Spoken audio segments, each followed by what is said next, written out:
जय हिंद साथियों बात करेंगे बिहार पुलिस नई भर्ती के बारे में। बात करेंगे डायल 112 की भर्ती के बारे में। साथियों, जो आपके मन में एक क्वेश्चन मार्क्स लगा हुआ है, बार बार ये आपके मन में, बहुत सारे बच्चों के मन में ये खटक रहा है। बहुत ऐसे भी भाई है जो कि उनके माइंड में किसी प्रकार की ये बातें नहीं खटक रही है।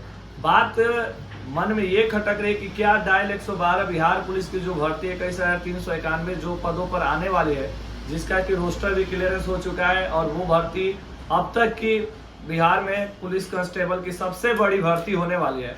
क्या उसमें ही डायल 112 की भर्ती आएगी? क्या ये 7808 पद जो होंगे क्या उसमें ही होंगे क्या? तो मैं ये वीडियो इसीलिए लाया हूँ कि बहुत सारे भाइयों का कमेंट्स कॉल आते थे कि सर इस पर थोड़ा सा क्लियर करिए।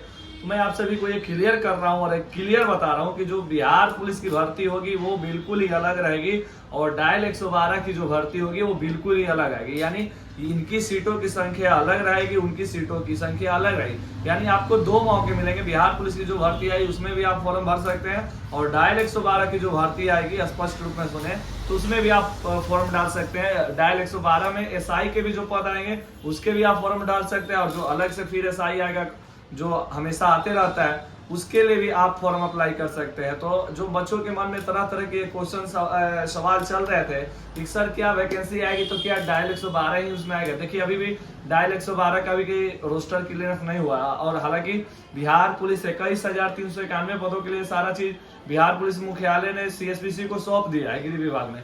तो इसका मतलब कि ये वैकेंसी अब कभी भी किसी टाइम आ सकती है। हालांकि अभी इतने दिनों से हम लोग लंबा इंतजार कर रहे हैं कि इंतजार का भी हद होता है, और कहा जाता है कि हम यूं ही उसके इंतजार में यूं आंसू बहाते रहे और यूं मुस्कुरा के चल दी वाली बात है। यानी बहुत ऐसे भी भाई होंगे जो वीडियो देख के एक ही कमेंट करते हैं कि सर मेरा तो एज ही अब खत्म हो रहा है, मेरा तो एज ही नहीं बचा है, 1 महीना ज्यादा हो गया, 2 महीना ज्यादा हो गया, अब मैं क्या करूंगा? भर्ती भी आएगी तो क्या पता उसमें छूट देना। हम लोग की मांग तो ये है कि छूट हमें मिले 2 साल, अधिकतर से अधिक हम लोग 3 साल की मांग कर रहे हैं, लेकिन क्या पता उसमें देगा या नहीं देगा। जब तक ये नोटिफिकेशन नहीं आता है तब तक कुछ कहा नहीं जा सकता है। तो ये डाउट में बच्चे कहीं ना कहीं अभी ज्यादा हैं, लेकिन देखिए उम्मीद किया जा रहा है कि अब सीएसबीसी को जब ये सारी चीजें सौंप दी गई है तब ये सिर्फ और सिर्फ सीएसबीसी के ही हाथ में कि वो कब नई भर्ती का नोटिफिकेशन अपने ऑफिशियल साइट सीएसबीसी पर वो जारी कर रहा है। और बीते दिन एक वैकेंसी भी आई थी, आप लोग देखे होंगे, बिहार एक्साइज एसआई का, यानी मद्य निषेध में दरोगा पद के लिए, और फिर फायरमैन में भी उसी पद के लिए आया था। तो आप बहुत ही कम पद में ऊँट के मुंह में जीरा के रूप में आया था। तो ये भर्ती अब क्या ही बोले, इस पर कुछ भी नहीं कहेंगे, लेकिन इतना जरूर कहेंगे कि बिहार पुलिस की बहुत बड़ी भर्ती आपको देखने को मिलेगी। फिर डायल 112 की भी मिलेगी और दरोगा की भी बहुत बड़ी भर्ती मिलेगी। लेकिन फिर आपके मन में यही क्वेश्चन आता है, सर ये सुनते सुनते हमारे कान पक गए हैं। लेकिन मैं एक ही बात बोलूंगा कि भाई अपनी तैयारी को जारी रखो, रिटेन पे ध्यान दो, साथ ही साथ फिजिकल पर भी अपने ध्यान रखो, क्योंकि बिहार पुलिस की जो भर्ती होगी स्पष्ट रूप से वो फिजिकल पे होगी। डायल 112 की जो भर्ती होगी वो रिटेन बेस पे आपकी मेरिट बनेगी। बाकी दरोगा के लिए आपको रिटेन बहुत ही महत्वपूर्ण है, क्योंकि पीटी है फिर मेंस है।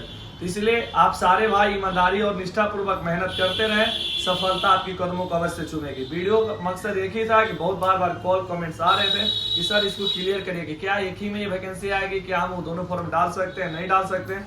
इसी टॉपिक पे हमारा वीडियो रहा। तो साथियों, आपको वीडियो कैसा लगा आप हमें जरूर कमेंट करें। आपकी क्या राय है, कोई किसी नई भर्तियों की जानकारी के लिए आप हमें जरूर कमेंट करेंगे, मैं उस पर जरूर कुछ अपडेट दूंगा। फिर मिलेंगे नए वीडियो में, तब तक जय हिंद, वंदे मातरम।